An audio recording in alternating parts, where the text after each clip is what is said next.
할렐루야. 오늘은 무지개 언약의 의미라는 제목의 말씀을 나누고자 합니다. 하나님이 이르시되 내가 나와 너희와 및 너희와 함께하는 모든 생물 사이에 대대로 영원히 세우는 언약의 증거는 이것이니라. 내가 내 무지개를 구름 속에 두었나니 이것이 나와 세상 사이의 언약의 증거니라. 내가 구름으로 땅을 덮을 때에 무지개가 구름 속에 나타나면 내가 나와 너희와 및 육체를 가진 모든 생물 사이에 내 언약을 기억하리니 다시는 물이 모든 육체를 멸하는 홍수가 되지 아니할지라. 무지개가 구름 사이에 있으리니 내가 보고 나 하나님과 모든 육체를 가진 땅의 모든 생물 사이에 영원한 언약을 기억하리라.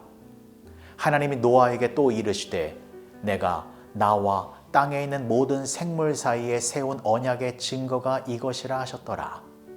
창세기 9장 12절에서 17절까지의 말씀. 홍수 심판 후 하나님께서는 다시는 이러한 홍수 심판으로 인간을 멸하지 않으시겠다라고 노아와 그의 가족들과 언약을 맺으셨습니다. 그렇게 언약하시면서 증거로 보여주신 것이 바로 무지개입니다.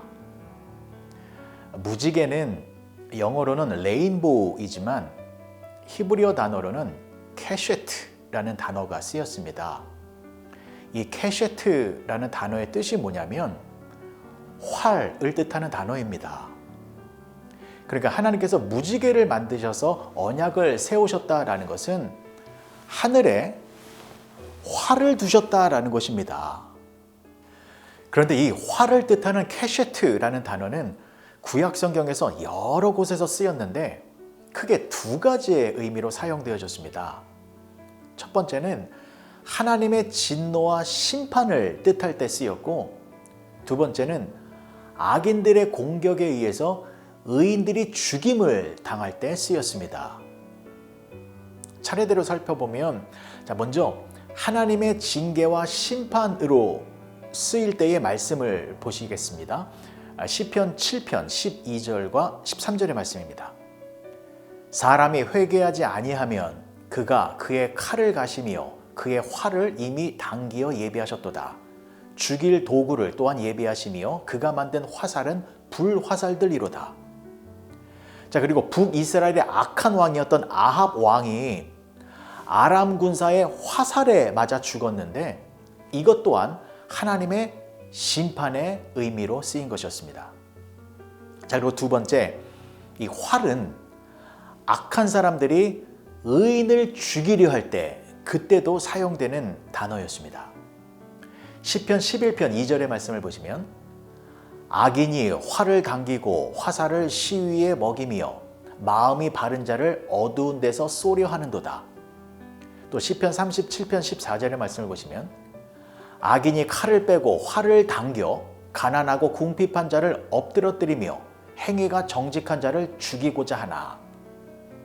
자, 그리고 충직한 장수였던 우리아가 적군의 화살에 맞아 죽은 것도 악인의 화살이 의인을 죽였다라는 의미로 성경에 사용되어진 것입니다. 자, 그러면 왜 하나님께서는 홍수 심판 이후에 무지개 언약을 주시면서 이 활을 하늘에 두셨다라는 것을 알려주신 것일까요? 아주 중요하고 또한 너무나도 은혜로운 의미가 있는 것입니다. 여러분 보십시오. 하늘에 무지개가 생기면 어떠한 모양으로 생깁니까? 활처럼 둥근 모양으로 만들어집니다. 근데 그 활의 모양이 어디를 향하고 있습니까? 하늘을 향하고 있습니다. 활의 시위를 하늘로 향해 먹이고 있는 모양입니다. 이것은 화살이 하나님을 향하고 있다라는 것을 의미하고 있는 것입니다. 그럼 이것은 무엇을 뜻하는 것입니까? 하나님의 진노의 화살이 땅이 아니라 하늘을 향하고 있다는 것입니다. 그리고 악인이 공격하는 그 화살이 인간이 아니라 하나님께로 향하고 있다는 것입니다. 여러분, 이것은 얼마나 은혜롭고 감사한 모습입니까? 무지개 언약은 하나님께서 화살에 맞는 그러한 희생을 당하시겠다라는 것입니다. 하나님께서 자신의 희생을 통하여 인간을 구원하시겠다라는 약속을 해주신 것입니다. 그러면 하나님의 희생은 무엇입니까? 예수님의 십자가 죽음입니다. 예수님께서 우리의 죄를 짊어지시고 우리를 대신하여 저주의 화살을 맞으신 것입니다. 그리고 십자가에서 죽으셔서 우리를 의롭게 만들어주시고 우리를 구원해 주시겠다라는 것입니다. 악한 사탄의 죽음의 화살을 의로우신 예수님이 맞아서 우리를 대신하여 죽으시고 우리들에게는 영원한 생명을 주시겠다라는 것입니다. 이처럼 무지개 언약은 인간의 입장에서 보면 하나님의 사랑과 용서를 상징하는 것이지만 하나님의 입장에서 보면 하나님의 희생과 죽음을 의미하는 것입니다. 이것이 바로 하나님의 사랑입니다. 그리고 이것이 바로 자비로우신 아버지 하나님의 모습인 것입니다. 하나님께서는 우리를 구원하시기 위하여 우리들에게 어떠한 조건을 요구하지 아니하셨습니다. 하나님께서 일방적으로 당신의 희생을 통하여 우리를 구원하시겠다라고 언약하셨고 그 언약을 하나님의 방법으로 다 이루신 것입니다. 그래서 무지개 언약을 은혜의 언약이다 라고 말을 하는 것입니다. 사랑하는 성도 여러분, 오늘 하루 하늘에서 무지개를 보게 되면 하나님의 은혜를 기억하시기 바랍니다. 그 무지개의 아름다운 모습뿐만이 아니라 화살이 하늘로 향해 있는 그 모습을 바라보시면서 나를 구원하기 위하여 아들을 죽이신 그 희생의 화살을 맞으신 하나님의 아픔과 그 사랑을 생각하며 하나님의 그 놀라운 은혜에 더 진실한 감사의 찬양을 올려드리며 살아가시는 여러분 모두가 되어지시길 주님의 이름으로 간절히 축복합니다. 기도하시겠습니다. 좋으신 아버지 하나님, 은혜를 감사합니다. 무지개를 볼 때마다 하나님의 사랑을 기억하게 하여 주시옵소서. 우리를 구원하시기 위하여 독생자 예수 그리스도를 희생하신 그 놀라운 사랑 앞에 더 진실한 믿음의 모습으로 살아가는 우리 모두가 되게 하여 주시옵소서. 예수님의 이름으로 기도합니다. 아멘.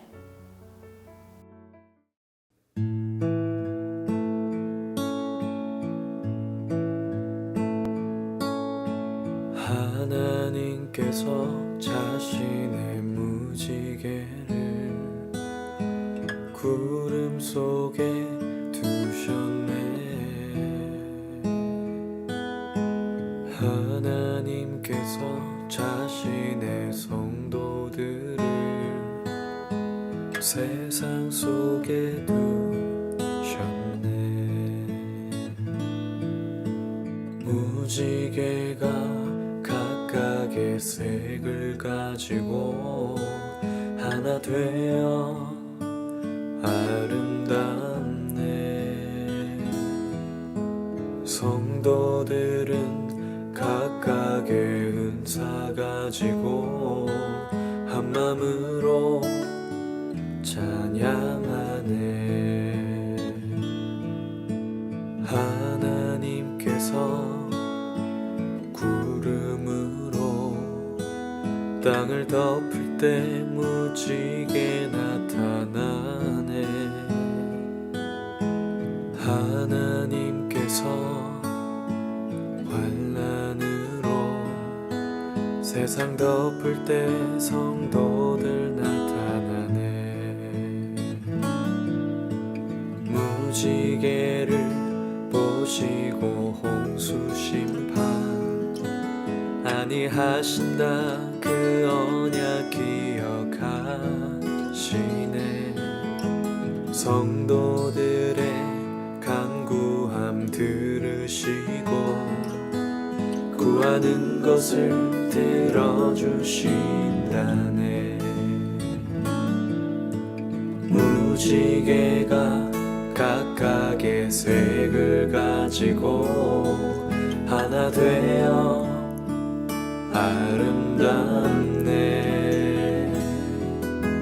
성도들은 각각의 은사 가지고 한 마음으로 찬양하네. 언약의 무지개 햇빛으로 더욱 빛나네. 예비된 성도들 주님의 언약으로 세상 이기네. 영원토록 무지개가 각각의 색을 가지고 하나 되어 아름답네. 성도들은 각각의 은사 가지고 한 마음으로 찬양하네. 한 마음으로 찬양하네. 한 마음으로 찬양하네.